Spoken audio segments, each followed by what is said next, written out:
Hey guys, today's video is going to be the book jacket tag. It's where I talk about all my favorite book covers. And I know it totally goes against the rule of you shouldn't judge a book by its cover, but let's face it, we break that rule every single day of our lives. So let's indulge and look at some pretty covers, like this one.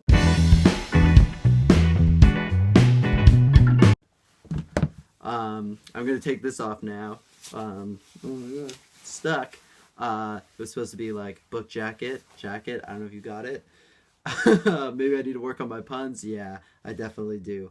But let's get started. Question 1. A book that you bought purely because of the cover. And that one was an obvious choice. It was Hans Christian Andersen's Fairy Tales. And it's this special deluxe edition, which I think is really cool. It's actually, the cover design is done by an indie cartoonist that I met when I was younger at the Toronto Comic Arts Festival. It's a guy named Anders Nielsen, and he's done some really cool comics. But yeah, this one is great. And I just think it's really cool because, you know, you can a publisher could publish a fairy tale book and literally just gild the pages and, you know, put a funky font and say fairy tales, and the book will sell. Whereas this seems really unique and special. And yeah, so I just had to have it. And I love this edition. And it has those cool ruffled pages on the side. I don't know if you can see that. Yeah, there you go. You can see it. And that's pretty neat too. So yeah, this is just a great edition. And I really like it. And I bought it just for the cover. And, you know, I wasn't led astray. This is proof that you can judge a book by its cover. Because yeah, it's great. The second question is your favorite book cover series. And this will have to be the Hard Case Crime series of books. I have them here. Here's one, here's two, here's a third one. And I just love these books.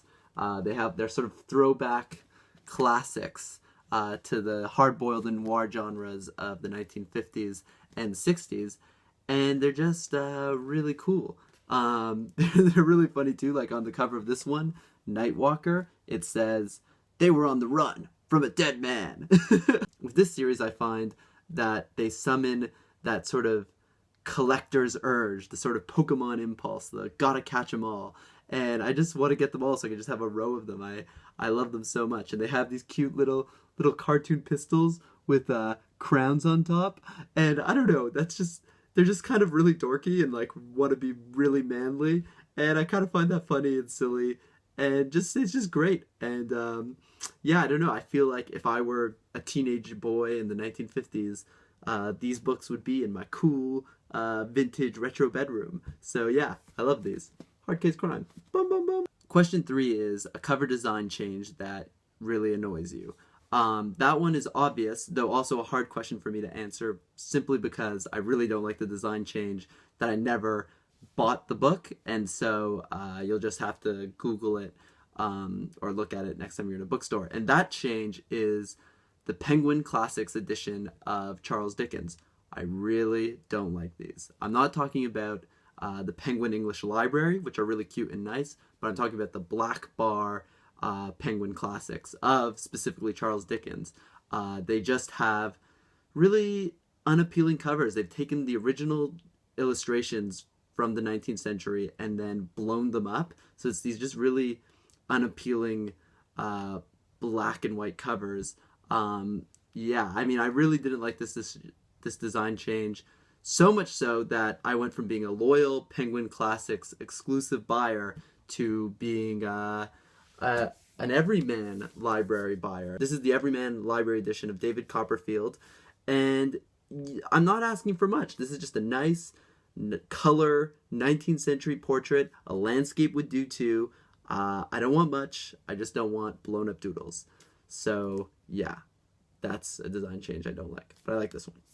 Question 4 is name a book where you prefer a different country's cover. Again, this is a bit tough because I don't have 2 editions of a book to show side by side, but I have actually 2 editions of a book that I really like, both editions of, so either way it's a win-win. So that book is Lies of Loch Lamora. And here is the UK edition, which I think is also selling in North America now. And here is this sort of US mass market paperback edition. And both editions are nice, though ultimately I think I prefer this one. I'll show you why. One, it comes with a map, which my other edition doesn't. And I just think a fantasy novel needs to have a map. I love that map. I love reading place names and then going back and looking at the map. And it's just a part of, I don't know, the map adds to the exploratory nature of a fantasy novel where you're going into this other world.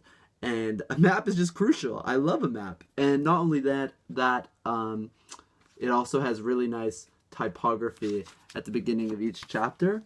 I just prefer it. It looks a little bit cooler, whereas this is like, I don't know, it's not the same. It's just sort of like larger Times New Roman or something. It just doesn't look as cool. That said, I do in some ways prefer this actual cover. It looks kind of sleeker and subtler than this one, but both are really nice, and I love the book so much, so either edition's great, but it's cool to have them side by side and compare them. Question 5 is, name a book whose cover does not illustrate properly what the book is about. And that book for me would be Robert Silverberg's Dying Inside. This cover looks either like a cross between a space opera horror novel or like a vampire story. I really don't know. But this cover does not express or illustrate what the book is about at all. This book is actually a really emotional and fairly realistic supernatural story. It's about an aging telepath in his 40s, and he is losing his ability to read people's minds and thoughts. And it's a really sad story as this is happening to him, because basically this guy has defined his entire life by his ability to live through other people. He's basically nothing of an actual person simply because he's experienced everything through others. And so now that he's losing his powers, he needs to sort of discover who he is. And it's a really well-written novel. It's really funny.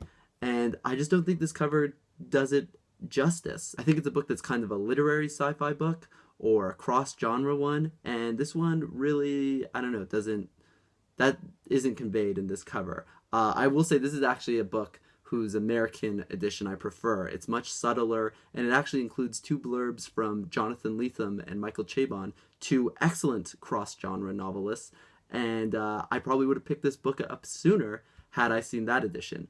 But yeah, the book is fantastic.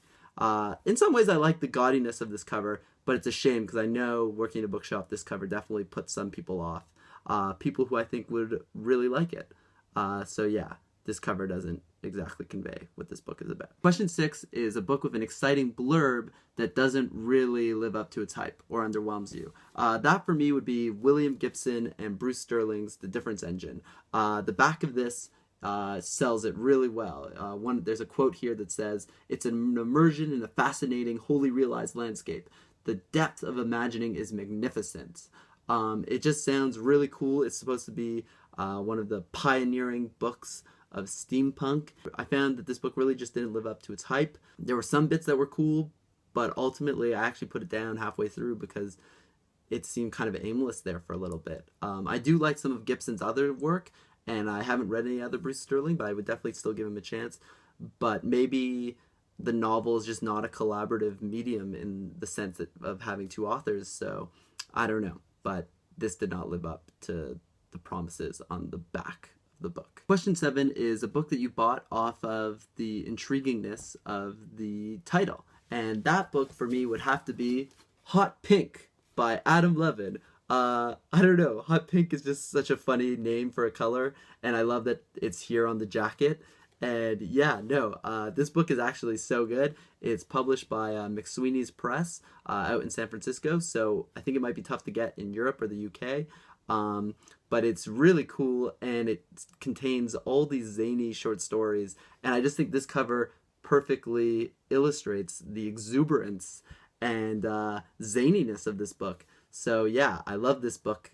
I love this edition. I love this title. Segueing into question 8, this is definitely one of my top 5 favorites. Another of my top 5 favorites is a book that I showed right at the beginning of the video, and that is The Grand Budapest Hotel book by Wes Anderson. I love this book, and it's so pretty. It's so gorgeous. I love the cover that redoes The Grand Budapest Hotel. It's one of my favorite Wes Anderson films, and I just love Wes Anderson. And I just think this is just what a gorgeous book, and what a gorgeous front cover. Yeah, no, it's amazing. I love it. I love it so much. Another cover I really like is this edition of A Study in Scarlet by Arthur Conan Doyle, the first Sherlock Holmes mystery. And I love this one because it's kind of like, it's just like another throwback cover. It's very pulpy. It would fit alongside my Hard Case Crime, which is exactly where I put this book. Yeah, no, it's just really fun and got me really excited to read it. Another book I've shown in a previous video, and that's my edition of His Dark Materials. I love this edition. I love this jacket. It's just so gorgeous. I don't know if I can say any more about it. It's just so great. Last but not least is The Portrait of a Lady by Henry James. This is published by the Penguin English Library. And I don't know, it's just a really cute, fun, charming edition. And it has like these little dresses that are hanging. And it's just a really nice design for a really good book. So yeah, that's another jacket I really liked. So there you go, guys. There are some of my favorite book covers. I really enjoyed doing this tag, and I tag everyone who wants to do it. The original tag is by Two Paper Girls, whose link I will leave down below. I hope you enjoyed this video and learned that you shouldn't judge books by their covers. Or maybe you should, because then I wouldn't have bought all these great books. So there you go. Maybe you shouldn't. But if you enjoyed this video, please like it. And if you really enjoyed it, please subscribe. Until next time, happy reading. Bye bye bye.